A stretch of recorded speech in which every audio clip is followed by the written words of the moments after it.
Bonjour, je m'appelle Armand Christian Sériblé et je suis le président de la Smyrna Africa et de Zenaza Biomedical International. Nous sommes engagés dans la campagne mondiale pour le bien-être des populations et pour l'universalisation des règles de la démocratie. Et donc, à cet effet, je voudrais m'adresser aux jeunes Ivoiriens pour vous exhorter, vous dire que la situation n'est pas désespérée en Côte d'Ivoire. Il y a des choses à faire et la Côte d'Ivoire subit simplement des petites secousses séismiques, mais tout ira bien pour la gloire de Dieu qui nous a créés et qui souhaite que nous soyons tous prospères et productifs. Donc ne vous en faites pas, je viens de passer plus de 20 ans aux États-Unis, 20 ans pendant lesquels j'ai durement travaillé pour concevoir des projets. Nos projets ont rapporté plusieurs centaines de millions de dollars à la Côte d'Ivoire. Vous voyez qu'on commence à décorer les chercheurs, chose qu'on ne faisait jamais en Côte d'Ivoire. Et dans plusieurs secteurs, la Côte d'Ivoire a reçu d'énormes sommes de subventions, d'investissements. Eh bien, c'est grâce au travail que nous faisions pendant que les autres s'y plaignaient là-bas. Et malheureusement, l'argent qui devait nous revenir a été dilapidé, mais nous sommes confiants qu'avec la grâce de Dieu, tout nous reviendra, car lorsque je faisais ce travail, c'était vous, les jeunes que j'avais à l'esprit, les jeunes Ivoiriens, les jeunes Africains, parce qu'ayant été moi-même très jeune en Côte d'Ivoire, je sais que c'est très difficile et c'est malheureux que des mesures ne soient pas mises en place pour pouvoir faire bénéficier la jeunesse des richesses et des potentialités de nos pays. Donc, tout ira bien, soyez sereins, les jeunes gens des lycées, des collèges et des universités auront du travail avant même de finir leurs études. Ça, c'est une promesse. Donc, ne restez pas dans les rues, ne cherchez pas à freiner le cours des choses, car ce n'est pas là que se trouve votre combat. N'enviez pas les autres qui volent. Votre combat se trouve dans l'utilisation sage de votre intelligence. Donc en Côte d'Ivoire, nous sommes infiltrés, assaillis, infestés. Il y a des gens qui aiment la Côte d'Ivoire, il y en a qui ne l'aiment pas, il y en a qui la jalousent, il y en a qui la méprisent, il y en a qui veulent la voler. Mais ça n'aura pas lieu. C'est la dure réalité qu'il faut apprécier à sa juste valeur.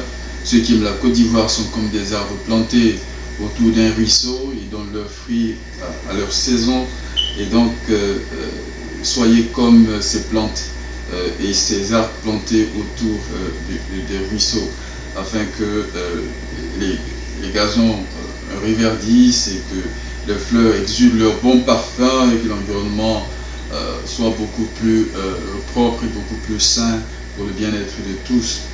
En ces moments de remous, restez donc solidaires, restez comme des arbres plantés autour d'un ruisseau afin que vos feuilles demeurent vertes, fraîches, solidement rattachées aux branches de l'arbre que vous représentez, car vous avez votre mot à dire dans le développement de la Côte d'Ivoire. Nous devons passer le cap de la pauvreté pour être beaucoup plus productifs, plus compétitifs sur le marché international afin de marquer de notre empreinte intelligente le monde entier.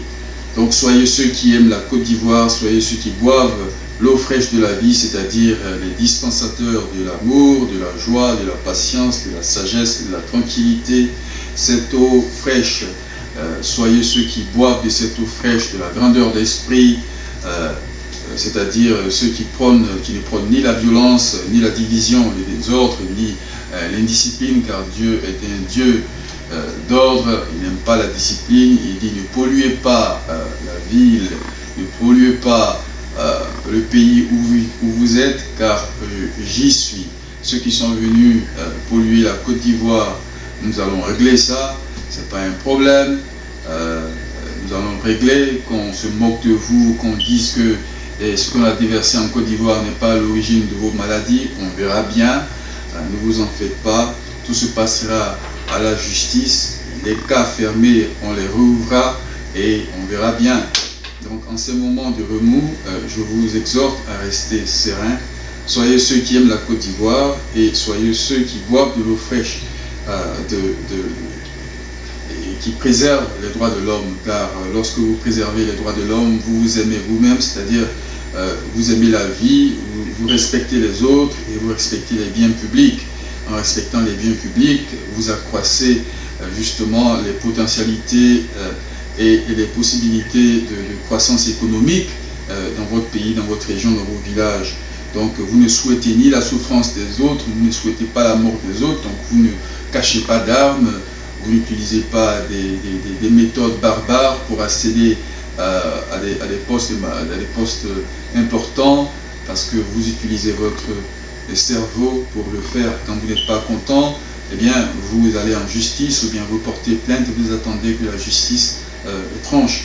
Mais vous n'utilisez pas les forces ou bien des méthodes tortueuses pour y parvenir. Moi je vis aux États-Unis depuis plus de 20 ans. Il y a des choses que je ne peux pas faire aux États-Unis, il y a des choses que je ne ferai pas justement dans mon pays, et donc je ne peux pas vouloir brûler mon pays, le rendre ingouvernable, et après vouloir prendre les rênes de mon pays. Non, non, je prendrai les rênes de mon pays sur la base de mon travail, de mes potentialités, et tous ceux qui veulent brûler le pays sont disqualifiés. Ceux qui ont posé des actes ignobles ne peuvent pas gouverner le pays, ça c'est très clair, il ne faut pas qu'on s'emmerde. Alors, que soyez ceux qui boivent l'eau fraîche de la justice, ceux dont la patience et la foi sont les prénoms, et qui se remettent aux forces de l'ordre, et qui ont confiance à la justice. Ayez confiance à la justice est le baromètre de notre comportement, et donc elle est là pour résoudre les problèmes. Ne cherchez pas à faire justice vous-même, parce que quand on cherche à faire justice, on se fait justice sur soi-même, qu'on installe l'indiscipline, le chaos. Alors faites confiance aux forces de défense qui, ma foi, sont des éléments très importants pour la préservation de la République et des valeurs républicaines. Alors je voudrais ici vous exhorter à rester serein. Comme je vous le disais, notre travail a généré des centaines de millions de dollars. À cause de l'instabilité, les gens ont dilapidé ces fonds, mais nous allons récupérer tous ces fonds parce que nous avons foi en Dieu, nous avons foi en la justice, et ça va se faire, vous voyez. Alors soyez sereins, ça ce n'est qu'une partie de ce qu'on a fait pendant ces 20 ans. Il y en a qui ont pillé nos affaires, qui sont venus ici nous mentir, nous ont volé pour essayer de nous prendre de vitesse. Ils ont essayé d'appliquer ces projets en Côte d'Ivoire, ça n'a abouti à rien. C'est la preuve que tout ce qui est issu de vol, tous les biens mal acquis, n'aboutissent pas, ne servent à rien, comme dit la Bible. La Bible dit que tel chemin semble juste aux yeux de l'homme, mais elle mène à la mort, ce n'est pas la mort physique, vous voyez. Et donc, je voudrais ici vous exhorter à la patience et à la sérénité, de vous vêtir d'intégrité et de dignité, et d'être, si vous voulez être bandits, soyez les bandits intellectuels, c'est-à-dire les gens qui font les grandes choses comme Bill Gates avec leur tête. Vous voyez, c'est très important, avec leur bic et avec leur tête. C'est ça, c'est comme ça qu'on peut avancer en Côte d'Ivoire, c'est comme ça qu'on peut changer la mentalité, se faire respecter sur l'échiquier mondial. Je vous remercie et à très bientôt. Armand Christian Sériblé, président de Smyrna et de Zenaza Biomédico.